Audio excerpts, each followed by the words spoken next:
Welcome to Telugu one.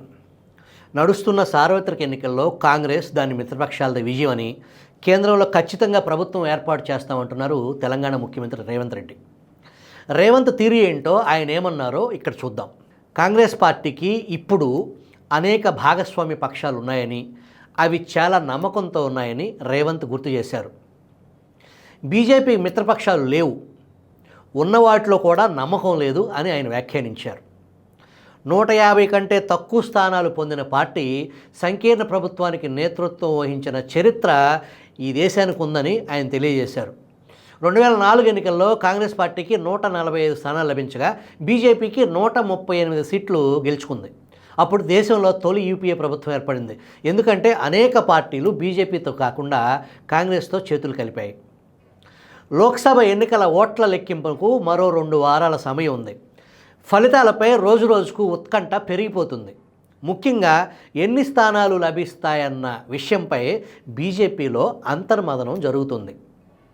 BJP సొంతంగా 370 స్థానాలు గెలుచుకుంటుందని, మిత్రపక్షాలకు 30 సీట్లు వస్తాయని మోడీ తొలుత భావించారు. అందుకే తరచూ 400+ అనే పదాన్ని వాడారు. ప్రస్తుత ఎన్నికల్లో కాంగ్రెస్ పార్టీ కేవలం 328 స్థానాలకు మాత్రమే పోటీ చేస్తుందని, దేశ చరిత్రలో కాంగ్రెస్ ఇన్ని తక్కువ స్థానాలకు పోటీ చేయటం ఇదే మొదటిసారని బీజేపీ గుర్తు చేస్తుంది. అలాంటప్పుడు కాంగ్రెస్ ప్రభుత్వాన్ని ఎలా ఏర్పాటు చేయగలదని బీజేపీ ప్రశ్నిస్తుంది. మరి కమలం ఎలా వికసిస్తుంది? కాంగ్రెస్ పార్టీ 2014లో 44, 2019లో 52 స్థానాలు గెలుచుకుంది.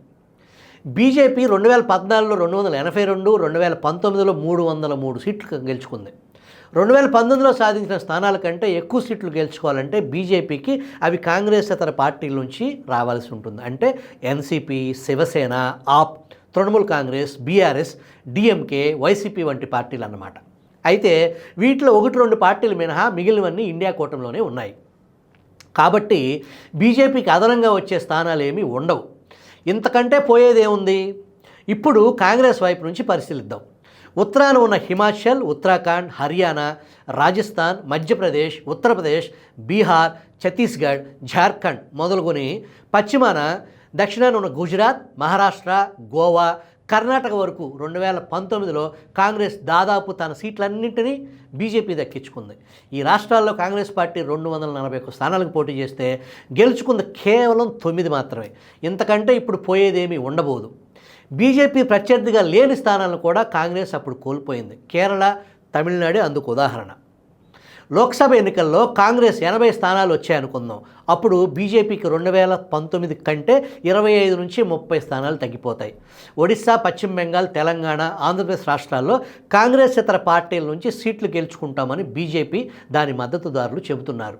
అది కొంత నిజం కావచ్చు. కానీ ఠాక్రే, శరద్ పవార్, తేజస్వి యాదవ్ పార్టీల నుంచి బీజేపీకి ఎదురు దెబ్బలు తగలొచ్చు. గత ఎన్నికల్లో కాంగ్రెస్ 52 సీట్లు గెలుచుకుంది. ఇప్పుడు మరో 10 అదనంగా వచ్చాయనుకోండి, ఫలితంగా బీజేపీకి 10 స్థానాలు తగ్గుతాయి.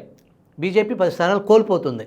కాంగ్రెస్ 90 స్థానాలకు చేరుకుంటే బీజేపీ 272, అంటే మెజారిటీకి అవసరమైన 272 కంటే తక్కువ స్థానాలకు బీజేపీని పరిమితం చేయవచ్చు. 100 స్థానాలు గెలిస్తే దేశ రాజకీయాలని కుదిపేయచ్చు. మరి ఆ సీట్లు ఎక్కడి నుంచి వస్తాయి? ఒకవేళ బీజేపీకి అదనంగా 30 స్థానాలు వచ్చినా రాబోయే ప్రభుత్వ బలంలో పెద్దగా మార్పేమీ ఉండదు. అదే 30 స్థానాలు తగ్గితే మాత్రం దేశంలో అనేక పరిణామాలు చోటు చేసుకుంటాయి. ఏతావాతా చెప్పేదేమంటే, గతంలో కంటే కాంగ్రెస్ పార్టీ కనీసం 30 స్థానాలు అదనంగా పొందాల్సి ఉంటుంది. 70 కంటే ఎక్కువ సీట్లు వస్తే జాతీయ రాజకీయాల్లో పొందికలు మారిపోతాయి. మరి కాంగ్రెస్ తనకు అవసరమైన కనీస స్థానాలు 30 ఎక్కడి నుంచి పొందుతుంది? 2019లో బీజేపీకి కోల్పోయిన రాష్ట్రాల్లో ఇప్పుడు కాంగ్రెస్ మిత్రపక్షాలు ఉన్నాయి. కొన్ని చోట్ల శక్తివంతమైన రాష్ట్ర ప్రభుత్వాలు ఉన్నాయి. గతంలో కాంగ్రెస్ కర్ణాటకలో కేవలం 1 స్థానం, తెలంగాణలో 3 స్థానాలకు మాత్రమే పరిమితమైంది. ఇప్పుడు అక్కడ కాంగ్రెస్ పార్టీ ప్రభుత్వాలే ఉన్నాయి. మహారాష్ట్రలో బీజేపీ మిత్రపక్షాలు చీలిపోయాయి. కాంగ్రెస్ పార్టీకి ఠాక్రే, శివసేన రూపంలో కొత్త భాగస్వామ్య పక్షం లభించింది. ఇప్పుడు హిందీ రాష్ట్రాల విషయానికి వద్దాం. బీహార్లో బీజేపీ మిత్రపక్షం బలహీనంగా ఉంది. కాంగ్రెస్ తేజస్విని రూపంలో బలమైన మిత్రుడు దొరికాడు. జార్ఖండ్ కూడా మిత్రపక్షం కారణంగా కాంగ్రెస్ కూటమికి 200 సీట్లు పెరిగే అవకాశాలు ఉన్నాయి. హర్యానా, ఢిల్లీ, చండీగఢ్, హిమాచల్ ప్రదేశ్ రాష్ట్రాల్లోని 22 లోక్సభ స్థానాల్లో ప్రస్తుతం కాంగ్రెస్కి ఒకే ఒక్క సీటు ఉంది. ఇప్పుడు కాంగ్రెస్, ఆప్ మిత్రపక్షాలు, అదిగాక పుల్వామా, బాలాకోట్ వంటి ఘటనలేవి ఇటీవల జరగలేదు. ఈ విషయాలన్నీ పరిశీలిస్తే కాంగ్రెస్ గతంలో కంటే 30 అంతకంటే ఎక్కువ స్థానాలు లభించడం అసాధ్యమేమీ కాదని అర్థమవుతుంది.